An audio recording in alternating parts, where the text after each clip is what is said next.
أعوذ بالله من الشيطان الرجيم بسم الله الرحمن الرحيم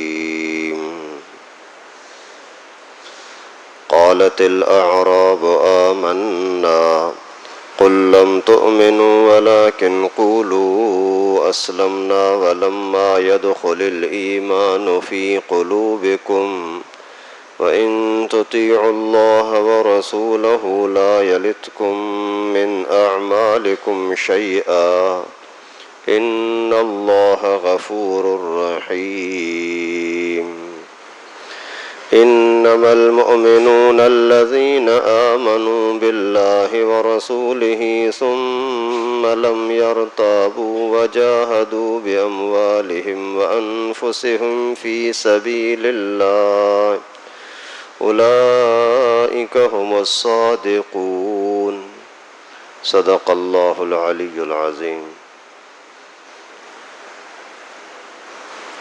یہ سورہ حجرات کی آخری آیتیں ہیں۔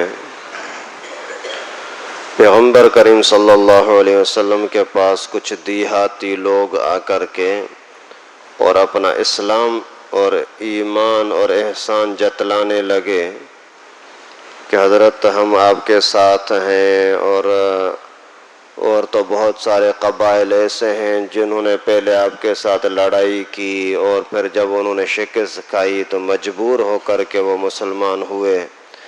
ہم نے تو آپ کے ساتھ لڑائی بھی نہیں کی، آپ کی بات مان لی، اور ہم جب بغیر کسی لڑائی کے اور مقابلے کے مسلمان ہوئے ہیں تو ہمارا آپ پر کچھ احسان بھی ہوا، اور جب مال غنیمت آتا ہے تو اس کے اندر ہمارا حصہ زیادہ ہونا چاہیے۔ اس طریقے سے مختلف باتیں آ کر کے کرنے لگے تو اللہ تعالیٰ نے یہ آیات مبارکہ نازل فرما کر کے اور تنبیہ فرمائی کہ اگر تم مسلمان ہوئے ہو تو یہ تمہارا احسان نہیں ہے، اللہ تعالیٰ کا تم پر احسان ہے۔ اور اگر آپ یہ کہتے ہو کہ ایمان لائے ہیں تو ایمان لانے کے لیے ان چیزوں کا ہونا ضروری ہے جو ساری ابھی بتائی گئیں۔ رسول اللہ صلی اللہ علیہ وسلم کا کامل طریقے سے ادب اور احترام ہونا چاہیے، پیغمبر کریم کے سامنے آواز بلند نہیں کرنی چاہیے، اور دل کے اندر تقوی ہونی چاہیے، اور اگر کوئی بات آپ کے سامنے کرے تو اس کے اندر تحقیق تفتیش کرو، سنی سنائی باتوں پر یقین کر کے آگے نہ پھیلاؤ۔ اور اگر کوئی مسلمانوں کا آپس میں ٹکراؤ ہو جاتا ہے تو پھر ان میں صلح کرنے کو کوشش کرو، یہ نہ کہ خود تم لڑائی کے اندر جھگڑے کے اندر پڑ جاؤ۔ اسی طریقے سے پیغمبر کریم صلی اللہ علیہ وسلم جس چیز کا حکم فرمائے تو اس کو بڑی محبت کے ساتھ اور ادب کے ساتھ قبول کر لو، یہ نہ کہ ہر ایک اپنی مرضی آ کر کے پیغمبر کریم کے سامنے پیش کرے کہ نہیں یہی ہوگا اور یہی ہوگا۔ کوئی قوم کسی قوم کی مذاق نہ اڑائے، ایک دوسرے کے نام نہ بگاڑو، کسی کو طعنے نہ دو، اور کسی کی غیبت نہ کرو، بدگمانیاں نہ کرو، ایک دوسرے کی جاسوسی میں نہ لگے رہو، سارے مسلمان بھائی بن کر کے رہو۔ تمہارا ماں باپ آدم اور حوا چونکہ ایک ہی، اسی طرح سے تم سب اسی کے اولاد ہو، تو پھر تکبر کرنے کی کیا ضرورت؟ یہ ساری چیزیں اگر تمہارے دل کے اندر ہوں گی، تمہارے اندر اگر یہ ساری چیزیں پائی جائیں گی، پھر تو تم مسلمان کہلانے کے لائق ہو، ورنہ سمجھو کہ آپ کے دل میں ابھی تک ایمان نہیں ہے۔ تو اللہ تعالیٰ فرماتے ہیں قالت الاعراب آمنا، دیہاتی لوگ آ کر کے کہتے ہیں کہ ہم بھی ایمان لائے ہیں۔ قل لم تؤمنوا، اے میرے نبی آپ ان سے کہہ دو کہ ابھی تک تم ایمان نہیں لائے، ولیکن قولوا اسلمنا، ہاں یوں کہو کہ ہم اسلام لے آئے ہیں، ولما يدخل الایمان فی قلوبکم، ابھی تک ایمان تمہارے دلوں میں داخل نہیں ہوا۔ یہاں تھوڑا سا یعنی بحث فرماتے ہیں علماء کرام کہ انہوں نے بولا کہ ہم ایمان لائے ہیں، اللہ تعالیٰ نے فرمایا کہ نہیں تم ایمان والے نہیں ہو، یوں بولو کہ ہم اسلام لائے ہیں۔ مطلب کہ ایمان اور اسلام میں تھوڑا سا فرق ہے۔ ایمان اندر کے عقیدے کے بنانے کو اور دل کے پاک ہونے کا نام ہے، اور اسلام اعمال کے صحیح ہونے کا نام ہے۔ ابھی یہاں وہ کہہ رہے ہیں کہ ہم ایمان لائے ہیں، اللہ تعالیٰ نے فرمایا نہیں ایمان والے تم ابھی تک نہیں ہو، تم اسلام کی بات کر سکتے ہو، ہم اسلام والے ہیں۔ مقصد یہ ہے کہ آپ کے ظاہری عمل تو مسلمانوں جیسے ہیں کہ مسجد میں بھی آ رہے ہو اور نمازیں وغیرہ بھی پڑھ رہے ہو، اس وجہ سے کہہ سکتے ہو کہ مسلمان ہیں، لیکن ایمان والے تب بنو گے جب دل مکمل کامل طریقے سے اللہ کے حوالے کر دو، جب یہ ساری خرابیاں جو ابھی بیان ہوئیں یہ ساری تمہارے اندر سے نکل گئیں تو پھر کہا جا سکتا ہے کہ ہاں ابھی تمہارے دل میں ایمان ہے۔ اللہ تعالی ہم سب کو کامل ایمان والا اور کامل اسلام والا بننے کی توفیق نصیب فرمائے۔ وَإِن تُطِيعُوا اللَّهَ وَرَسُولَهُ لَا يَلِتْكُم مِّنْ أَعْمَالِكُمْ شَيْئًا، اگر تم اللہ کی اور رسول اللہ کی تابعداری کرو گے تو اللہ تعالیٰ تمہارے اعمال میں سے کچھ بھی کمی نہیں کریں گے۔ ان اللہ غفور الرحیم، یقیناً اللہ تعالیٰ بخشنے والے اور رحم کرنے والے ہیں۔ ایمان اگر لانا ہے تو اس کا طریقہ یہ ہے کہ اللہ تعالیٰ بھی کامل تابعداری ہو اور رسول اللہ صلی اللہ علیہ وسلم کی کامل طریقے سے تابعداری ہو، تو پھر آپ کے اعمال خراب نہیں ہوں گے، ان کے اعمال کا پورا پورا صلہ بدلہ دیا جائے گا۔ لیکن اگر آپ اللہ کی عبادت کرتے ہو، رسول اللہ کی اطاعت نہیں کرتے، یا رسول اللہ صلی اللہ علیہ وسلم کی محبت کی تو باتیں کرتے ہو لیکن اللہ تعالیٰ کی توحید کی بات نہیں کرتے، تو پھر تمہارے اعمال کا کوئی وزن نہیں ہوگا، اس کی کوئی حیثیت نہیں ہوگی۔ قادیانی کیوں کافر ہیں؟ حالانکہ اللہ تعالیٰ کو مانتے ہیں، رسول اللہ صلی اللہ علیہ وسلم کو مانتے ہیں، لیکن رسول اللہ صلی اللہ علیہ وسلم کے ختم نبوت کو نہیں مانتے، آخری نبی پیغمبر کریم اس کو نہیں مانتے، اس وجہ سے کافر ہیں، مرتد ہیں، یہودی و عیسائیوں سے زیادہ غدار قسم کے اسلام کے دشمن ہیں۔ کیوں کہ یہ مسلمان کہہ کر کے اور کفر کر رہے ہیں۔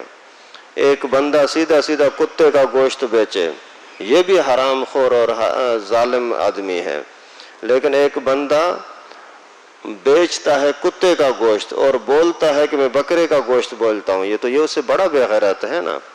اسی طریقے سے یہودی عیسائی کھلم کھلا کافر ہیں، ٹھیک ہے، لیکن یہ قادیانی لوگ اپنے آپ کو مسلمان کہتے ہیں اور ہیں خطرناک قسم کے کافر، تو یہ ان سے زیادہ ظالم ہوں گے۔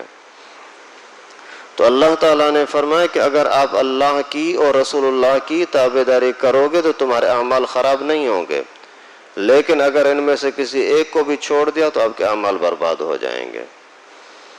اگر غلطیاں پہلے ہو چکی ہیں، ابھی اگر شرمندگی ہے، توبہ کرتے ہو، ان اللہ غفور رحیم، اللہ تعالیٰ بخشنے والے مہربان ہیں۔ انما المؤمنون الذين آمنوا بالله ورسوله، ہاں سنو ایمان والے کون ہیں؟ وہ ہیں جو ایمان لے اللہ کی ذات پر بھی اور رسول اللہ صلی اللہ علیہ وسلم پر بھی۔ ثم لم يرتابوا، پھر شک شبہ میں نہ رہیں، کامل ایمان کے ساتھ اعتماد کے ساتھ اللہ کی ذات پر وحدانیت کا عقیدہ ہو اور رسول اللہ صلی اللہ علیہ وسلم پر ختم نبوت کا یقین ہو۔ وجاہدوا باموالہم وانفسہم فی سبیل اللہ، اور جہاد کرتے رہیں اپنے مال کے ذریعے سے، اپنی جان کے ذریعے سے اللہ کے راستے میں۔ اولئک هم الصادقون، ہاں یہی لوگ سچے ہیں۔ اگر تم سچے ایمان والے ہو، ایمان لانا چاہ رہے ہو، ایمان کی بات میں واقعی سچائی ہے، تو پھر آپ کو کیا کرنا پڑے گا؟ توحید کے بھی قائل ہونا پڑے گا، رسول اللہ صلی اللہ علیہ وسلم کے ختم نبوت کا قائل ہونا پڑے گا، اور اس میں کوئی شبہہ نہیں ہونا چاہیے۔ ہاں پیغمبر کریم کی ہر بات مانتا ہوں، لیکن یہ جو زکوٰۃ کا مسئلہ ہے یہ بڑا بھاری ہے، یہ نہیں دے سکتا۔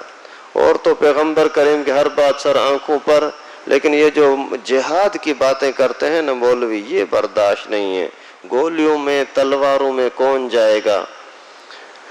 اس طرح کا بندہ ہے شک کرنے والا، دین کو کامل طریقے سے نہیں مانتا، جہاں میٹھا لگا جی بسم اللہ، جہاں تھوڑا کڑوا لگا چھوڑ دو۔ اور اس طریقے سے کئی سارے لوگ ہیں، اور ساری عورتیں ہیں ماشاءاللہ بڑی دیندار، نیک پرہیزگار، تہجد گزار، لیکن جب پردے کی بات آتی ہے تو نہیں مانتے۔ اور اچھے خاصے نیک لوگ مسلمان، تہجد گزار، نماز کے پابند، لیکن حرام کھا رہے ہیں، سود کھا رہے ہیں۔ تو یعنی یہ دین کو صحیح نہیں مانا نا، جہاں میٹھا لگا وہ مانا نا۔ اچھے خاصے دیندار ہیں اور الحمدللہ شکل و شباہ سے دیکھو تو بڑے بزرگ لگ رہے ہیں، لیکن جب شادی ہوتی ہے تو پھر ساز گانے باجے بج رہے ہیں۔ یہ کون سا اسلام ہے؟ کبھی کبھار ویسے موٹر سائیکلوں پر دیکھو کہ ایک بڑا داڑھی بھی ہے، ٹوپی بھی ہے، سنت کا لباس ہے، اور پیچھے جو عورت بیٹھی ہے چہرہ کھولے بیٹھی ہوئی ہے۔ نہ اسی گاڑی چلانے والے کو شرم آتی ہے کہ اپنی بیٹی کو، بیوی کو چہرہ کھول کر کے باہر لے جا رہا ہے، نہ پیچھے بیٹھنے والی کو شرم آتی ہے کہ ایک بزرگ آدمی کے شکل کے ساتھ بیٹھی ہوئی ہے، اور تیرا افعال تو دیکھ۔ تو اللہ تعالیٰ فرماتے ہیں مومن لوگ وہ ہیں جو اللہ کی ذات پر بھی ایمان رکھیں، رسول اللہ صلی اللہ علیہ وسلم کے پر بھی ایمان رکھیں، اور دین میں پھر شبہ نہ رہے۔ یہ نہ کہ کہاں ماننا ہے کہاں نہیں ماننا ہے، اس کو چھوڑ دو اس کو نہ چھوڑو، اور سب کچھ کرنے کے لیے تیار ہیں لیکن مولوی کی بات نہیں مانیں گے۔ مولوی کی نہیں مانو گے تو مسلمان کہاں سے بنو گے؟ وَجَاهَدُوا بِأَمْوَالِهِمْ وَأَنفُسِهِمْ فِي سَبِيلِ اللَّهِ، اپنا مال بھی اللہ کے راستے میں خرچ کرو اور اپنی جان بھی خرچ کرو۔ یعنی جتنی طاقت ہے، یہ نہیں کہ آپ اگر پیسہ نہیں ہے پھر بھی آپ زبردستی آپ کے اوپر اتنے ہزاروں روپے دینے ہیں، نہیں، جتنی اللہ نے ہر مہینے میں آپ کو آمدنی دی ہے کچھ نہ کچھ ایسا مسجد میں دے دو، مدرسے میں دے دو، مجاہدین کو دے دو، غریبوں کو دے دو، مدرسے والوں کو دے دو، جتنی طاقت ہے۔ لیکن دو ضرور، یہ بیماری بھی بہت زیادہ ہے لوگوں کے اندر، ہر ایک بولتا ہے یار میرا تو گھر کا گزارا ہی یعنی مشکل سے چلتا ہے، ابھی مدرسے میں کیا دوں گا، غریبوں کو کیا دوں گا۔ اللہ کے بندے، غریبوں کو دینے میں تمہارے گھر میں برکتیں آئیں گی۔ آپ کر کے دیکھو تو صحیح، آپ جب اپنے بچوں پر خرچہ کرتے ہو تو اس میں سے اگر اللہ کے نام پر جسے اللہ نے تمہیں دیا ہے اسی کے نام پر دو تو اللہ تعالیٰ تمہارے گھر سے بیماریوں کو نکال دے۔ ہر مہینے میں آپ کے 2000 روپے بیماریوں میں جاتے ہیں، اگر صدقے کی وجہ وہ 2000 روپے بچ جائیں، اس میں سے 500 روپے اللہ کے نام پر دے دو، 1500 پھر بھی بچے نا۔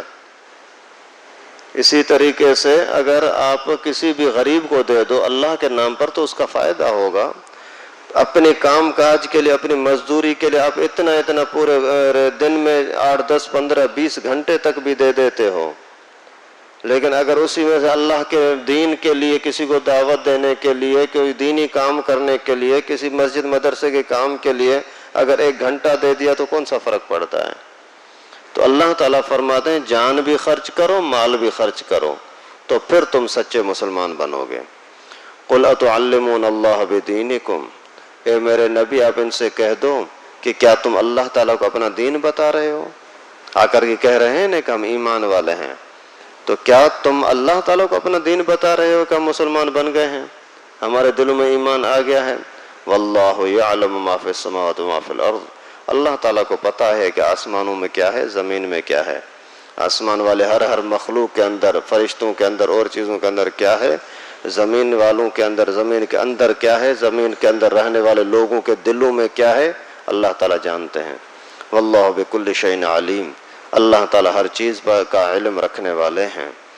اللہ تعالیٰ سے دعا ہے کہ ہم سب کو قرآن پاک کو صحیح سمجھنے کی توفیق نصیب فرمائے، جو نیک اعمال کرنے کی توفیق دی ہے ان پر شکر ادا کرنے کی توفیق نصیب فرمائے، جو کمی کوتاہی ہو چکے اللہ تعالیٰ اپنے فضل و کرم سے معاف فرمائے۔ وآخر دعوانا ان الحمد للہ رب العالمین۔